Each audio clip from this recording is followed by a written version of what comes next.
There was a moment in your life when you loved something so much you would have done it for free.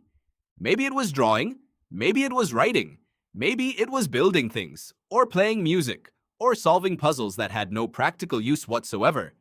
You did it because something in you needed to do it. No one asked, no one paid, no one graded it. And then someone started rewarding you for it. And slowly, quietly, without you even noticing, it stopped being yours. This is not a metaphor. This is not a theory. This is one of the most replicated findings in the entire history of psychology, and it has a name. It is called the Overjustification Effect. And once you understand it, you will never look at motivation the same way again. In 1973, a psychologist named Mark Lepper at Stanford University ran a simple experiment on a group of preschool children. He picked kids who already loved to draw. These were children who, given free time, would pick up a marker and fill entire pages without being asked. Their intrinsic motivation, the internal drive to do something for its own sake, was already there, already strong. Lepper divided them into 3 groups. The first group was promised a reward before they drew, a shiny certificate with a gold star. The second group was given the same reward, but as a surprise, after they had already drawn, with no advance notice. The third group received no reward at all. A week later, Lepper and his team brought the children back into the classroom and put out the drawing materials. No rewards this time, no promises, they simply watched. The children who had been promised a reward in advance drew significantly less than before. They were less engaged, less enthusiastic, less interested in the very thing they had been so passionate about just 7 days earlier. The children who got a surprise reward showed no decline. The children who got no reward at all showed no decline. Just the promise, just the anticipation of external recognition. That was enough to begin eroding something that had existed completely on its own. Think about what this means for a moment. The reward did not add motivation. It replaced it. The children who were rewarded in advance had, without realizing it, undergone a shift in how they explained their own behavior to themselves. Before the experiment, if you had asked them why they liked drawing, the answer was simple and internal. Because it is fun. Because I like it. Because I want to. After the reward was introduced, the explanation changed. Now there was a reason outside of themselves. I drew because I would get a star. And once that external reason existed, the internal one quietly stepped aside. This is the core mechanism of the overjustification effect. When you add an external justification to a behavior that already had an internal one, the external justification takes over. The original internal drive does not get reinforced. It gets crowded out. Edward Deci, a psychologist at the University of Rochester, had been building a related body of work around what he called self-determination theory. Deci's research showed that human motivation runs on 3 basic needs. Autonomy, which is the sense that you are the author of your own actions. Competence, which is the sense that you are getting better at something.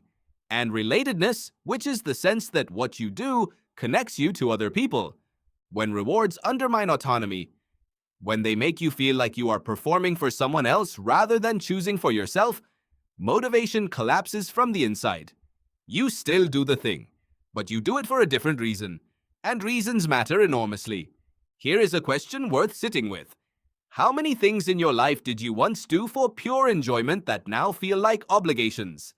For many people, the answer is long. A hobby that became a side hustle, a creative skill that became a job, a sport that became a competition, a passion that became a career.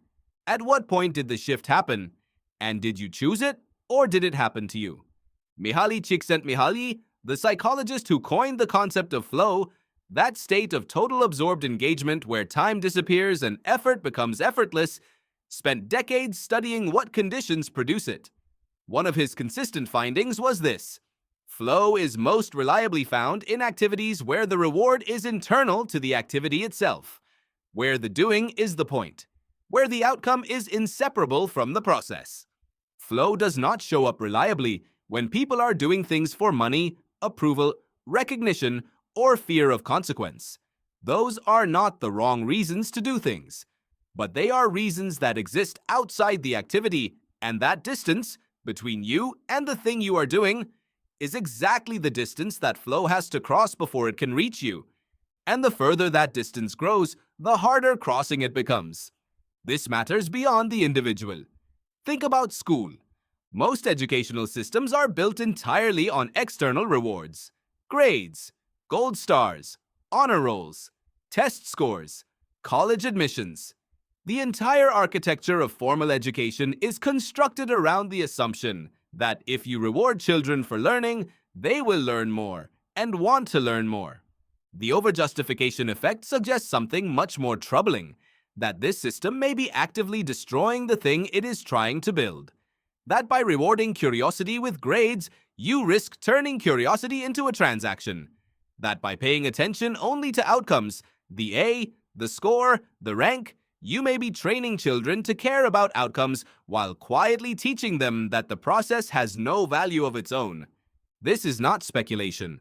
A 1978 study by researchers at the University of Michigan found that students who were graded on a creative writing task produced work rated as significantly less creative than students who were simply asked to write without grading. The evaluation changed the nature of the activity before the first word was written.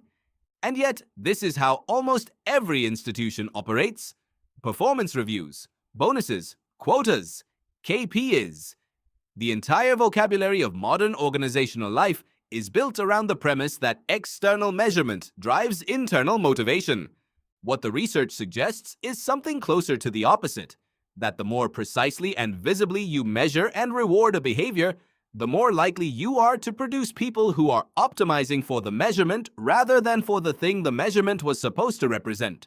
You get what you measure, but you lose what you love. Now here is where it gets more complicated, because external rewards are not always corrosive. Lepper's original research and the decades of work that followed identified a critical distinction. Contingent rewards, rewards that depend on performance, on achieving a certain outcome, on being evaluated, are the ones most likely to undermine intrinsic motivation. The promised gold star for drawing well, the bonus for hitting a quota, the grade for writing a good essay. Non-contingent rewards, unexpected, not tied to any particular outcome, given as pure recognition after the fact, tend not to produce the same corrosive effect. Neither do rewards that are informational rather than controlling. A comment that says this specific thing you did was genuinely good, and here is why, that tends to preserve or even strengthen intrinsic motivation because it speaks to competence without taking over autonomy. The damage is done when the reward is the point, when the behavior exists to produce the reward. When you find yourself asking before doing something whether it will be recognized, compensated, or evaluated, and discovering that the question changes your relationship to the thing itself. What do you do with this? The first thing is simply to notice it, to pay attention to the moments when something shifts from being yours to being performed, to ask when you sit down to do something who you are doing it for. Not because external motivation is wrong, it is often necessary, but because the answer matters, and most people never ask it. The second thing is to protect certain activities from reward entirely. To have things in your life that belong only to you, that no one grades, evaluates, tracks, or pays you for. That exist as pure experience with no downstream justification. This is not a luxury. The research suggests it is a form of maintenance, preserving the internal engine that makes everything else possible. The third thing is to notice what you already do without being asked. The things you return to when no one is watching and nothing is on the line. Those activities are telling you something important about your actual motivation, the kind that doesn't need a gold star to survive. Because here is what the overjustification effect ultimately reveals. The most durable motivation has no external justification at all. It exists before the reward. It exists after the reward stops. It is the thing you would do even if no one ever knew you had done it. Even if no one ever praised it, even if no one ever paid you for it. And there was a moment in your life when you loved something so much, you would have done it for free. The question is whether any of that is still yours.